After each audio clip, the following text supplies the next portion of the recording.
우리 옆 사람하고 인사 한 번 더 하겠습니다. 새해 복 많이 받으세요. 예, 늘 들어도 기분 좋은 말이 아닌가 싶습니다. 올해 표가 뭐죠? 우리 교회 표가 선하고 아름다운 교회. 제가 올해 표를 정하기 전에 올해 표를 어떻게 정해야 될까 늘 고민이 많습니다. 늘 항상 표를 정할 때마다 이런저런 또 성경을 보면서 기도하면서 정하게 되는데 이 생각을 했어요. 올해 우리 교회에서 제일 중요한 일이 뭘까? 2023년도에 우리 교회에서 제일 중요한 일이 뭘까? 그럼 올해는 우리 교회 창립 몇 주년입니까? 119주년, 그렇죠? 119주년, 120주년을 이제 앞둔 해라고 하는 것이 어떤 의미에서 제일 중요한 것 같아요. 그러니까 120주년을 준비하는 한 해가 되어야 하겠다. 왜냐하면 120이라고 하는 숫자는 성경에도 굉장히 의미 있는 숫자로 나오죠. 12라고 하는 숫자는 여러 번 나오는데 굉장히 의미 있는 숫자가 됩니다. 야곱의 12아들, 그 12아들이 12지파가 되었고 예수님도 12제자를 선택하셨습니다. 여호수아서에 보면 12돌 무더기를 승리하면서 쌓았다는 기록이 있고 대제사장의 가슴에 박힌 흉패에 보석을 박아놨는데 그 보석의 숫자도 12개입니다. 12지파를 상징하는. 계시록에서는요 더 많이 나와요. 12문, 12진주, 12천사, 12생명나무. 여러분 14만 4천이 구원받는다 그랬는데 14만 4천도 12 곱하기 12예요. 그래서 이 12라고 하는 숫자는 굉장히 신비로운 숫자로 성경에 나오죠. 복음서에 보면 혈루병을 고친 여인의 이야기가 나오는데 그것도 12회 혈루병을 앓았어요. 회당장의 딸이 또 병이 났는데 회당장의 딸의 나이도 12살이에요. 오병이어 기적을 하고 광주리에 남은 떡을 모았는데 몇 광주리에? 12광주리에 다 담겨졌습니다. 소선지서도 12권. 신기하죠? 10이라는 숫자를 모아봤더니 그래요. 아무튼 올해 120주년을 우리가 이제 앞두고 있는데요. 그런 의미에서 우리 교회가 어떤 교회가 되어야 할까? 120주년을 준비하면서 무엇이 가장 중요할까? 이 질문을 하게 되었습니다. 제가 어느 한 세미나에 참석한 적이 있었는데요. 아주 교회를 크게 성장시키신, 개척해서 크게 성장시키신 목사님입니다. 이분은 교회를 4번이나 지었어요. 처음에 개척해서 아주 작은 교회 같지도 않은 교회부터 시작해서 다시 짓고 또 짓고 마지막 증축을 하고 그래서 건축을 4번이나 하는 그런 또 목사님이셨는데 그 목회자 세미나에서 했던 한 젊은 목회자가 그 목사님께 이런 질문을 했습니다. 목사님, 교회를 성장시키는데 가장 중요한 것이 뭐라고 생각하십니까? 우리는 항상 그 비법을 알려 그러잖아요. 가장 중요한 거, 교회를 성장시키는데 가장 중요한 거. 어떤 사람들은 그거야 설교죠 이런 말을 기대했을지도 몰라요. 근데 목사님 그렇게 말씀하시지 않더라고요. 어떤 사람은 그거야 전도죠. 한 사람씩 무조건 전도하라고 하면 교회 성장합니다. 그런 또 답도 아니셨어요. 프로그램 그것도 아니에요. 행사를 잘 치르는 거 그런 것도 아니에요. 그분은 아주 분명하게 말씀하셨어요. 교회를 성장시키는데 가장 중요한 것은 하나 되는 것입니다. 하나 되는 것. 그러면서 하시는 말씀이 4번째 성전 건축을 할 때는 본인도 망설였대요. 이거 또 해야 되나? 교인들이 싫어하면 어떡하지? 눈치도 보이고 그냥 분립을 해야 되나? 그러는데 주차장도 부족하고 사람들이 계속 몰려오는데 고민을 하고 있었을 때에 장로님들이 또 성도님들이 먼저 목사님 우리 여기 좀 더 합시다 하면서 성도님들이 먼저 이야기를 하셨다는 거예요. 그래서 용기를 가지고 4번째 또 성전을 다시 증축을 했다. 그런 말씀을 하시더라고요. 그러면서 교회가 하나가 되면 어떤 일인지 할 수 있지만 그러나 교회가 하나가 되지 못하면 작은 것 하나도 할 수 없다. 그런 말씀을 하시더라고요. 그래서 교회에서 제일 중요한 건 설교도 아니요, 전도도 아니요, 프로그램도 아니요. 제일 중요한 것은 교회가 교우들이 한 마음 한 뜻이 되는 것이다. 그런 말씀 하시더라고요. 공감이 되시죠? 교회와 기업의 차이점이 뭘까요? 교회와 기업의 차이점. 기업은 그 평가를 실적으로 합니다. 그렇죠? 그래서 연말에 실적을 탁 놓고 이익을 받는지 손해를 받는지 그거에 따라서 사람의 운명이 왔다 갔다 하는 거예요. 그러나 교회는 그런 숫자로 실적을 말하지 않아요. 교회는 전도 몇 명 했느냐, 교회 예산이 늘었느냐 줄었느냐, 그런 숫자를 가지고 교회를 평가한다? 글쎄요, 그런 교회가 있는지 모르겠습니다만 그것은 올바른 방법이 아니죠. 교회에 만약에 평가가 있다면, 교회의 평가가 있다면 그것은 사랑의 총합입니다. 사랑의 총합. 한 해 동안 우리 교우들이 얼마나 더 많이 사랑했는가, 얼마나 그 사랑을 채우고 넘쳐서 이웃에게 나눠주었는가, 그 사랑의 총합이 유일한 교회의 평가가 되어야 할 줄로 믿습니다. 30년 40년 목회하셨던 어떤 목사님 사석에서 만나서 늘 농담처럼 하시는 말씀이, 교회는 문제를 삼지 않으면 아무 문제가 없고 문제를 삼으면 다 문제야. 그런 말씀을 하시더라고요. 문제를 삼지 않으면 아무 문제가 없는데 문제를 삼으면 다 문제라는 거예요. 그러면서 하시는 말씀이, 예전에 옛날 얘기인데 교회에 커튼이 있는 이제 그런 교회들이 있잖아요. 옛날 벽돌로 지었던 그 커튼이 하도 이제 낡기도 하고 그래서 목사님이 부임하시자마자 커튼을 바꾸려고 했다가 쫓겨나갔던 이야기를 하시더라고요. 커튼 하나도 못 바꾸는 거예요. 낡은 의자 하나 바꾸는데 20년 걸렸다는 이야기. 그러면서 문제없이 의자 좀 바꿀까요? 좋습니다. 이번에 바꿉시다. 1분이면 끝날 회의를 이걸 가지고 20년 걸렸다는. 그러니까 그게 교회라고 하는 거죠.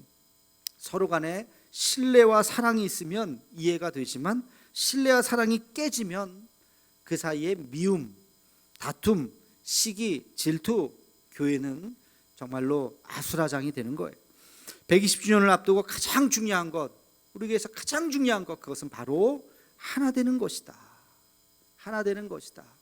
제가 이 기도를 하면서 이 생각이 미쳤을 때 하나님께서 탁 떠오르게 하셨던 말씀이 있었어요. 그 말씀이 바로 오늘 우리가 읽은 말씀입니다. 시편 133편 1절 말씀, 우리 함께 같이 읽겠습니다. 시작. 형제가 연합하여 동거함이 어찌 그리 선하고 아름다운고. 아멘.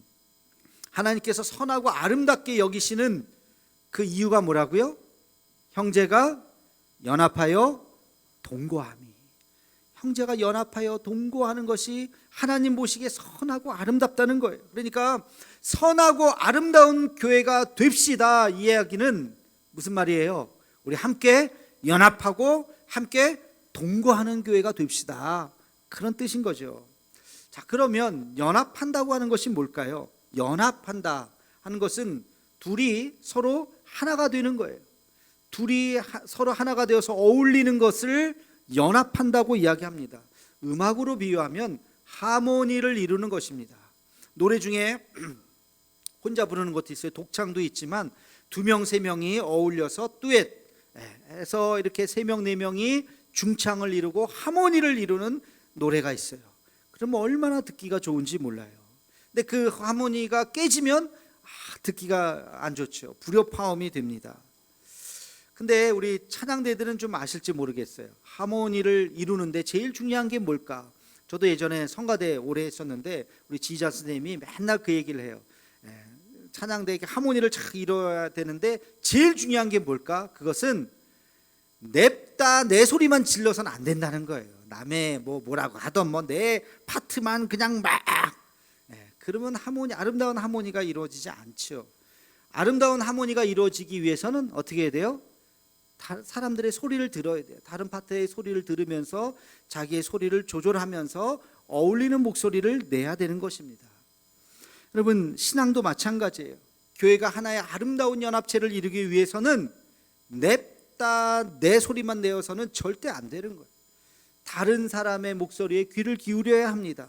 다른 사람이 어떤 생각을 하는지, 그 사람들은 어떤 아픔을 갖고 있는지, 그 사람들은 어떤 마음의 소망을 갖고 있는지를 함께 같이 들어야 되는 거예요. 여러분, 그것이 기도로 나오는 것이 그게 중보기도 아닙니까? 중보기도는 뭐예요? 내 기도만 하는 것이 아니잖아요. 저 사람의 아픔을 내 아픔처럼 하나님 앞에 기도하는 것, 그래서 한 하모니를 이루어가는 것, 이것이 바로 중보기도인 것입니다. 그래서 연합을 한다고 하는 것은 내 목소리를 내는 것이 아니라 다른 사람의 목소리를 함께 들으면서 거기에 볼륨을 맞추어 가는 것, 이것이 바로 우리가 화목하게 되는, 우리가 연합하는 비결이 되는 줄로 믿습니다. 자, 두 번째, 그러면 동거한다는 것이 뭘까? 동거한다는 것은 말 그대로 함께 사는 거예요. 이것은 연합하는 것보다 훨씬 더 어렵습니다. 연합은 뭐 시간이 뭐 잠깐 하면 되지만 동거는 계속 사는 거예요. 여러분, 지금 결혼하신 분들, 부부간에 한평생 사시면서 뭐가 제일 힘드세요? 뭐가 제일 큰 장애물이라고 생각하세요? 살면서 부부간에 제일 어려운 것은 바로 잠잘 때 듣는 코 고는 소리가 아닌가 싶어요. 코 고는 소리, 매일 잘 때 코 고는 소리, 그게 장애가 아닐까 하는 생각들 한번 해봤어요. 저희 집에도 강아지가 있어요. 14살 됐어요. 굉장히 이제 노견이라고 말할 수 있는데, 이 아이가 어느 날부터 나이가 들더니만 코를 골기 시작해요. 그럼 강아지도 코 곱니다. 장난이 아닙니다. 강아지 코 고는 소리, 사람 소리만큼 클 때가 있어요. 그 코 고는 소리를 들으면서 내가 막 깨워가지고 막 혼내고 그냥 코 골면 그냥 집어 던지고, 뭐 제가 그럴까요? 아니요. 코 고는 소리 듣다 보면 얼마나 이쁜지 몰라요. 강아지가 지가 이렇게 코 막 골면요, 이렇게 쳐다보면 갑자기 얘가 느낌이 이상한지 눈을 탁 떠요. 내가 옆에 가면. 그러면서 또 언제 안 고는 척 하다가 저쪽 가서 또 이렇게 해서 또 코를 골아요. 코 고는 소리도 이쁘더라고요. 강아지가 이쁘니까. 여러분, 부부간에 코 고는 소리가 이뻐요, 안 이뻐요? 안 이쁘면 이게 문제가 있는 거예요, 지금. 아유, 당신 저리 가! 그런 건 뭔가 문제가 있는 거예요. 코 고는 소리 들으면서 아이고, 우리 남편 바깥에서 일하냐고 얼마나 힘들어서 이렇게 코를 고면서 자나, 아이고 그래 푹 주무세요, 푹, 이런 마음이 든다면 사랑이 넘치는 거예요. 여러분, 동거한다고 하는 것은 서로의 불편함을 참아내고 이겨내는 것입니다. 이게 단순히 그냥 참아야지 한다고 될 게 아니에요. 이게 하루 이틀의 문제가 아니잖아요. 여러분, 인내하기 전에 해야 될 것이 이해를 해야 돼요. 이해하기 위해서는 그 사람에 대한 호의가 있어야 돼요. 좋은 마음이 있어야 돼요. 호의적이기 위해서는 마음을 열어야 돼요. 마음을 열기 위해서는 사랑해야 되는 것입니다. 그러니까 거꾸로 한번 이야기해 보면, 우리가 사랑할 때 마음이 열리고, 마음이 열려야 호의적이 되고, 호의적이 되어야 이해할 수 있고, 이해할 수 있어야 인내할 수 있고, 인내할 수 있을 때 우리는 함께 살아갈 수 있는 것입니다. 그러니까 결론은 사랑이에요. 사랑하면 함께 살 수 있는데, 사랑하지 않고 참고 1년 못 참을걸요, 5년 못 참을걸요, 평생 그렇게 참으면서 살아갈 수는 없습니다. 기독교라고 하는 것은 교회라는 불가피하게 이 구심체를 가질 수밖에 없습니다. 신앙생활, 하나님 믿는 신앙생활 혼자 할 수 있습니까? 혼자 집에서 성경 보면 됩니까? 아니요. 하나님 말씀은 그렇게 말씀하지 않았어요. 너희가 모여라, 함께 모여서 예배를 드려라. 우리의 모임이 뭔데요? 그게 교회잖아요. 그러니까 신앙생활은 불가피하게 교회라고 하는 공동체를 가질 수밖에 없습니다. 근데 이 교회의 핵심은 뭐냐? 함께 사는 거예요. 함께 살기 위해서는 이해하고 용납하고 품어주어야 하는 것입니다. 그 이해하고 용납하고 품어줄 때 하나님 보시기에 참 선하고 아름답다, 그렇게 말씀하시는 거죠. 우리 함께 다시 한번 우리 시편 133편 1절 말씀을 함께 읽겠습니다. 시작. 형제가 연합하여 동거함이 어찌 그리 선하고 아름다운고. 아멘. 선하고 아름다운 교회, 이 선하고 아름다운 교회라고 하는 이 캐치플레이즈 안에는 어떤 내용이 있어요? 우리 함께 연합하고 동거할 수 있는 그 사랑과 아름다운 하모니를 이룰 수 있는 서로에 대한 배려가 있어야 한다는 것입니다. 이 주제를 가지고 여기 현수막 보시면 내일부터 한 주일 동안 더 자세하게 제가 말씀을 좀 나누고자 합니다. 여러분, 교회를 이해하는 것은 신앙의 가장 중요한 기초이면서 신앙의 토대이고 또 신앙의 완성입니다. 그리고 120주년을 1년 앞둔 올 한 해 우리가 다지고 120주년을 맞이해야 되는 가장 중요한 주제이기도 합니다. 우리 내일부터 되는 우리 특세에 많이 참석해 주시기를 바랍니다. 우리가 새해 복 많이 받으세요라고 덕담을 하는데요. 그럼 복 많이 받는다. 그 복이 뭘까요? 복. 돈 많이 버는 것일까요? 물론 돈 많이 버세요. 뭐 이런 덕담도 합니다만 그것도 중요하겠죠. 그러나 돈은 많이 버는데 내 마음이 우울하다면, 불안하고 두렵고 내 마음이 병들었다면 돈이 무슨 소용이 있겠어요? 그래서 돈보다 더 중요한 것은 우리 마음이 복을 얻는 것이죠. 마음이 행복하고 마음이 든든한 것입니다. 마음의 행복은 어디서 올까? 마음의 행복은 또 어디서 올까요? 특별히 우리 그리스도인들에게 있어서 마음의 행복은 누구에서부터 오죠? 하나님에게서부터 옵니다. 하나님이 주시는 복, 그것이 우리의 마음속에 행복으로 다가가는 거예요. 하나님과의 관계가 좋을 때 우리는 마음이 든든합니다. 어떤 환경도 이겨낼 수 있는 것입니다. 저는 오늘 말씀을 마치면서 아주 중요한 이야기를 한 가지 말씀드리고자 합니다. 그것은 뭐냐면, 여러분들을 위해서 제가 우리 교우들을 위해서 기도할 때마다 하나님, 아무개가 요즘에 보이지 않는데 영혼의 어두운 밤이 속히 그치게 해 주옵소서, 그런 기도가 나올 때가 있어요. 여러분, 살다 보면 영혼의 어두운 밤이 있어요. 이것은 영성학에서 말하는 용어입니다. 영혼의 어두운 밤, 하나님과의 관계가 깊어지지 않는 어떤 기간을 이야기합니다. 이게 짧게는 몇 달, 길게는 몇 년, 심지어는 10여 년 이상.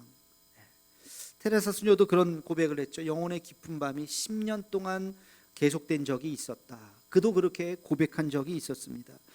영혼의 깊은 밤이 그렇게 계속되다가 아예 하나님과 멀어지는 사람들도 있어요.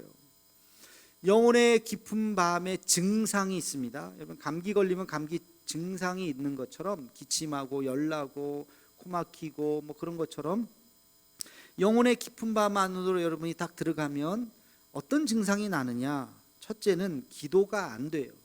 우리 다 함께 기도합시다 그러는데 기도의 마음이 열리지가 않아요. 또 예배가 은혜가 되지 않아요. 예배가 전혀 기대가 되지 않아요. 그냥 때우는 거예요. 어쩔 수 없이 나오는 거예요. 나왔다가 시계만 계속 쳐다보다가 가는 거예요. 교회 오기가 싫어요. 교우들 만나는 게 싫어요. 말씀을 읽어도 은혜가 안 되죠. 은혜가 안 되니까 말씀을 점점 읽지 않습니다.